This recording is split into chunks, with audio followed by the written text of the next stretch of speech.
Bonjour à toutes et à tous pour cette émission consacrée au Forum citoyen de l'action sociale qui se déroulera ce samedi 1er octobre à la Cité de la BD à Angoulême. Cette émission est réalisée en partenariat avec le Conseil départemental de la Charente, organisateur du forum et chef de file des politiques d'action sociale sur le territoire, à savoir le logement, la santé, l'insertion, le handicap et évidemment l'enfance et la famille. Pour cette émission, j'accueille Marilyn Vinet, vice-présidente du département, en charge de l'enfance et des familles, justement. L'enfance, la famille, c'est aussi du social. Madame Vinet, vous êtes en première ligne sur l'enfance en danger, notamment, sa protection. Aujourd'hui, combien d'enfants sont sous votre responsabilité? Alors déjà, on peut dire que le département, dans le cadre de ses obligations sur la protection de l'enfance et sur la prévention, travaille activement sur des documents cadres, donc le schéma départemental de l'enfance, qui est un schéma qui sera voté en 2023 pour une durée de 5 ans.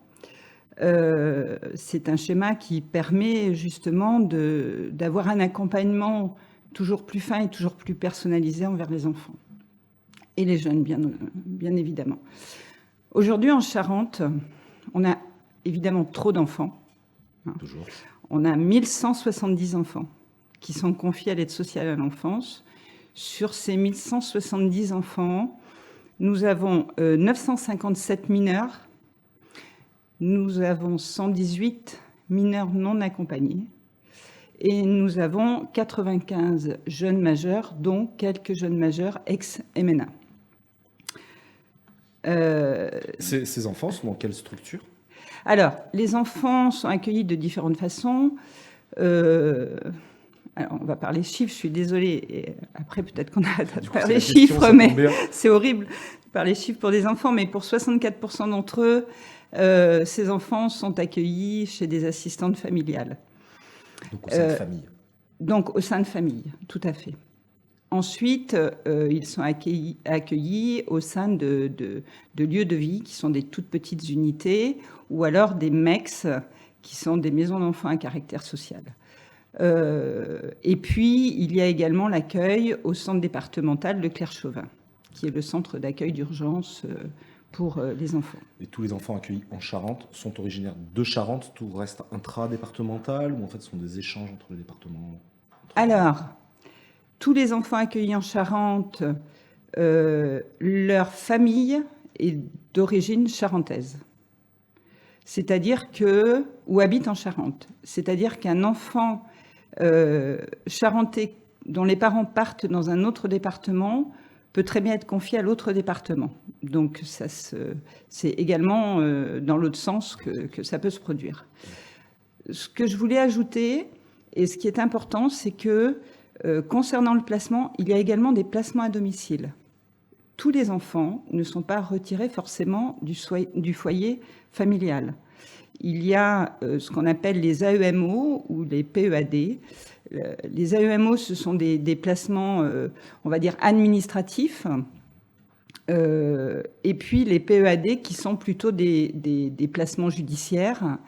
Mais ce sont des placements à domicile. La différence entre les deux, c'est que pour le PEAD, un enfant peut être, le juge a donné l'autorisation à l'ASE que l'enfant puisse être retiré de son foyer familial à tout moment si les choses persistent et si malheureusement elles évoluent dans le mauvais sens. D'accord, c'est une sorte de sursis, en fait on laisse une dernière chance. C'est ça, le principe c'est quand même toujours, et ce qui est important, c'est lorsque évidemment la situation familiale le permet, hein.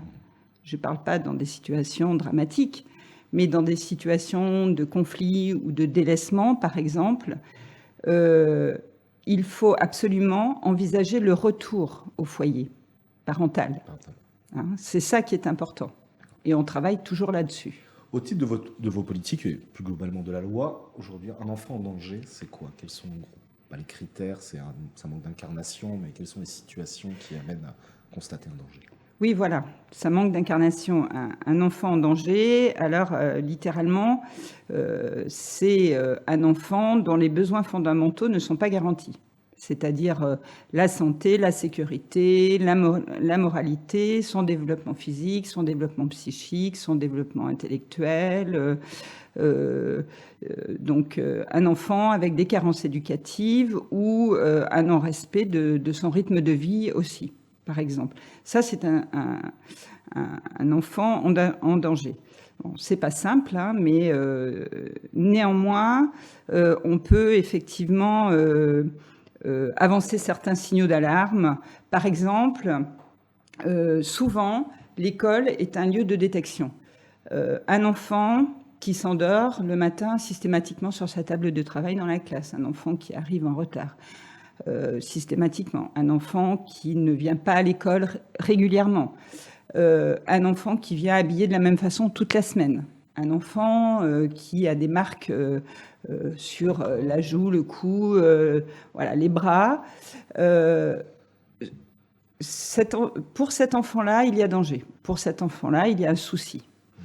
Donc, à ce moment-là, l'école peut faire une information préoccupante. Alors, ça ne se fait pas que par l'école, mais en tout cas, l'école est un lieu quand même déterminant. Justement, cette détection des enfants en danger, donc on sait qu'il y a l'école, ça peut être quoi? L'environnement, le voisinage, les services judiciaires, de police, de gendarmerie, comment ça se passe, cette détection? Oui, alors ça peut être, comme je le disais, un enseignant, ça peut être le centre de loisirs, ça peut être la crèche, ça peut être un membre de la famille, ça peut être une assistante maternelle chez qui les enfants sont confiés la journée pendant que les parents travaillent. Voilà, ça peut être un voisin.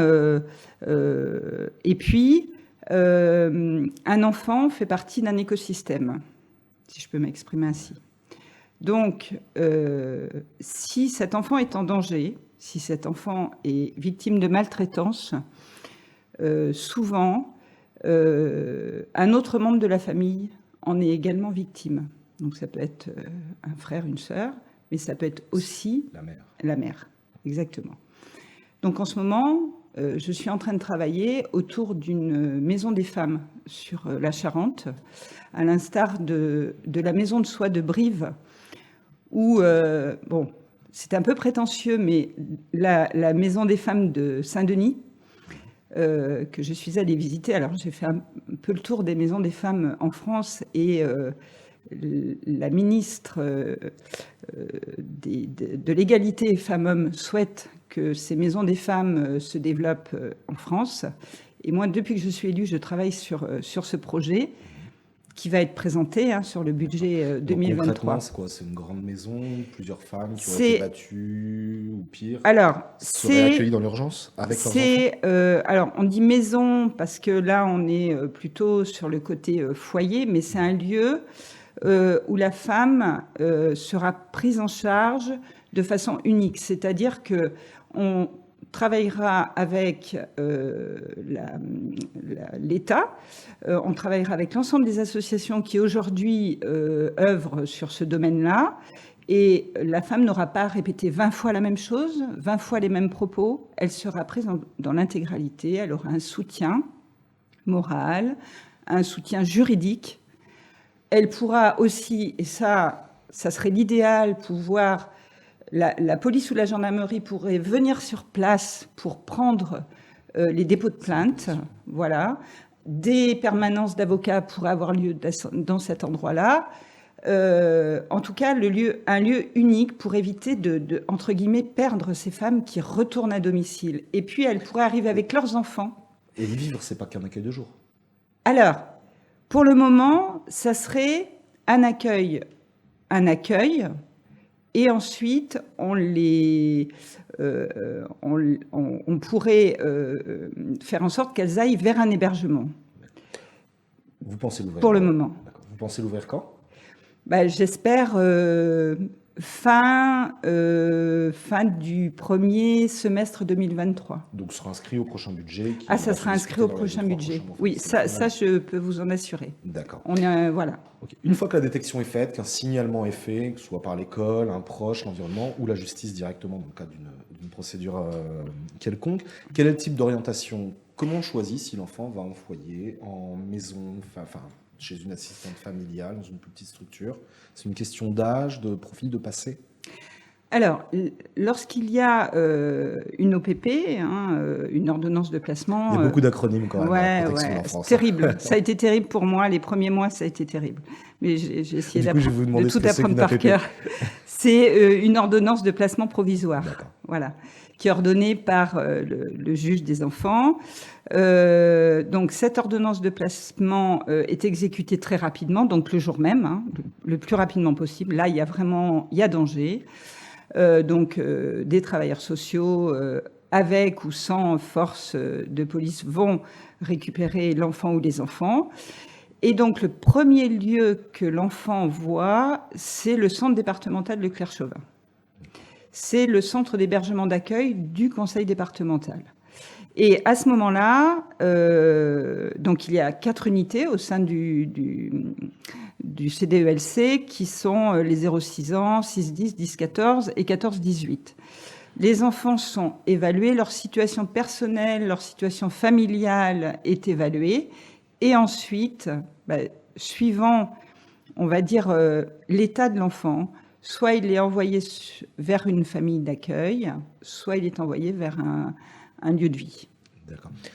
Sur place, l'équipe est forcément pluridisciplinaire. Au foyer Leclerc-Chauvin, par exemple, pour cette évaluation, on retrouve qui? Bon, psychologue, je suppose, assistante sociale, éducateur. Voilà. D'autres Oui, alors il y a des assistantes familiales aussi qui sont référentes pour le centre départemental de Claire-Chauvin. Moi, je voulais juste souligner le travail que font les assistantes familiales sur tout le territoire charentais, qui est un super boulot parce qu'elles ont souvent des enfants qu'elles récupèrent dans un état épouvantable. C'est pas la vie, ouais. Donc vraiment, je voudrais leur rendre hommage. Et donc, il y a des assistantes familiales qui sont en lien directement avec le centre départemental pour les plus petits, pour les bébés, pour les nourrissons, parce qu'un placement dans un lieu où il y a déjà une dizaine d'enfants, c'est beaucoup plus difficile. Donc voilà. Ensuite, il y a du personnel, des veilleurs de nuit. Il y a ce qu'on appelle des maîtres de maison, donc qui s'occupent comme un papa ou une maman de ce qui se passe dans l'unité, quoi. Ce qui se passe dans la cuisine, faire la cuisine, faire les repas, mettre le couvert. Les enfants aident aussi, voilà. Nationalement, il y a 3-4 ans, suite à un documentaire de France 3, et je crois que c'était Lies Rouffach qui était monté au créneau sur ce sujet-là, un véritable problème se posait à 18 ans, où en fait, le jour des 18 ans, ces enfants sortaient de tous les dispositifs qui accompagnaient les mineurs, se retrouvaient majeurs sans rien. En Charente, qu'est-ce que vous faites pour cette tranche? Une fois qu'un enfant atteint ses 18 ans, déjà dans des conditions, un parcours déjà difficile, même s'il a pu s'améliorer ensuite, que se passe-t-il pour lui ici? Alors déjà, ce qu'il faut savoir, c'est qu'au niveau national, un enfant quitte le foyer parental en moyenne à l'âge de 24 ans. Nous, les départements demandent aux jeunes qui ont vécu des choses épouvantables, qui ont eu un parcours extrêmement difficile, d'être autonomes à 18 ans. Déjà, là, il y a quelque chose qui ne va pas.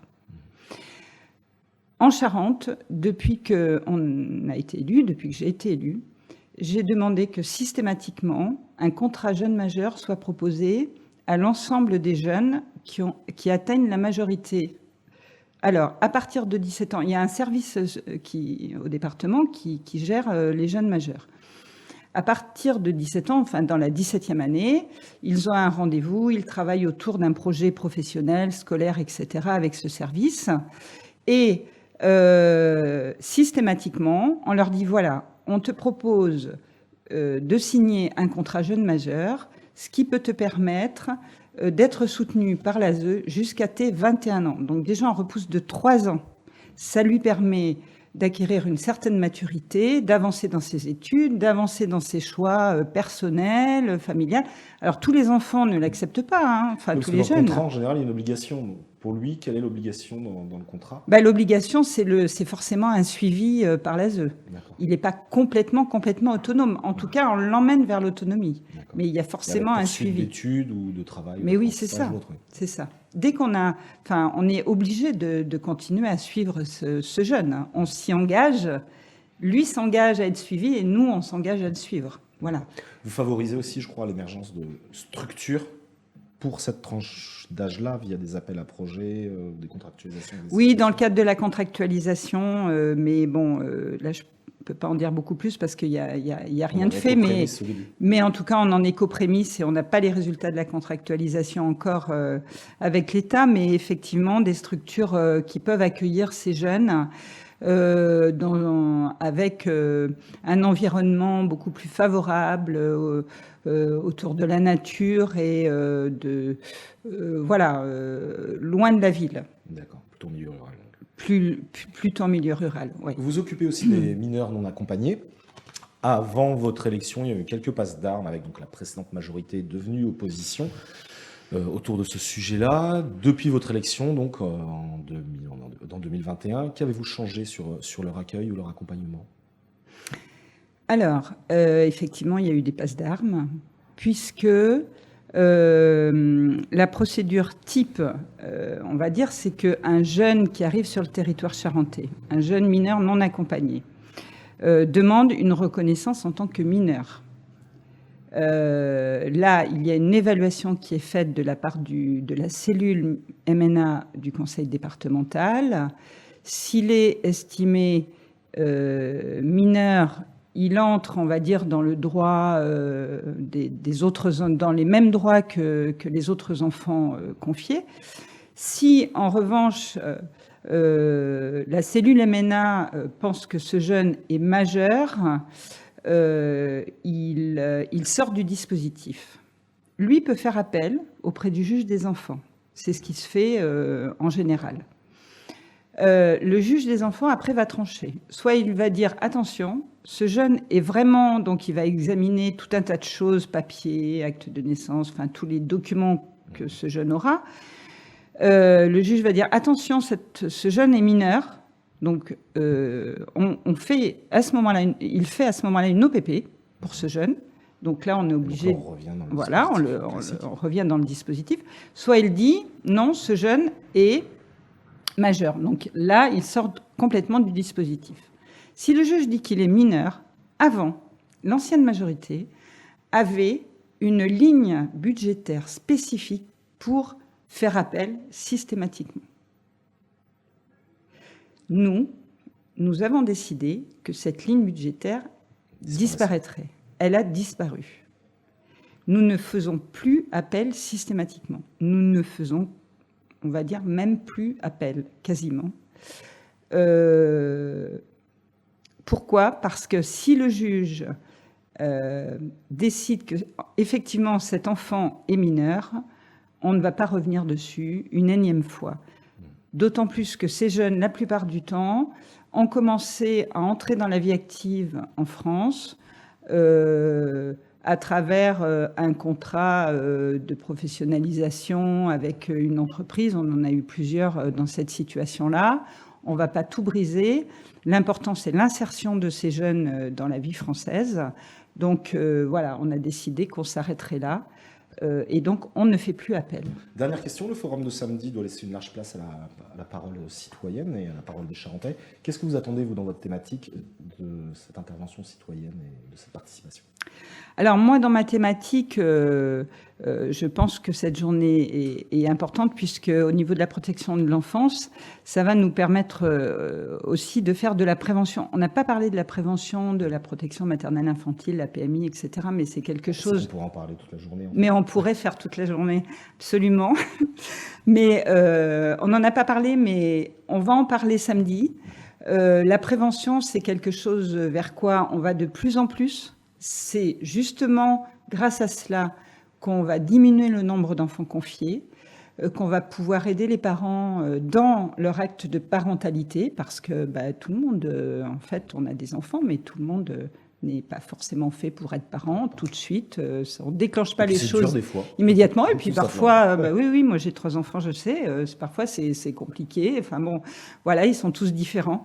Donc nous, on est là pour aider les parents. Et notamment avec la prévention. Donc je pense qu'on va parler aussi beaucoup de prévention samedi. Eh bien, merci beaucoup, Madame Vinet. Je vous en prie. Bon courage pour samedi. Merci beaucoup. Merci.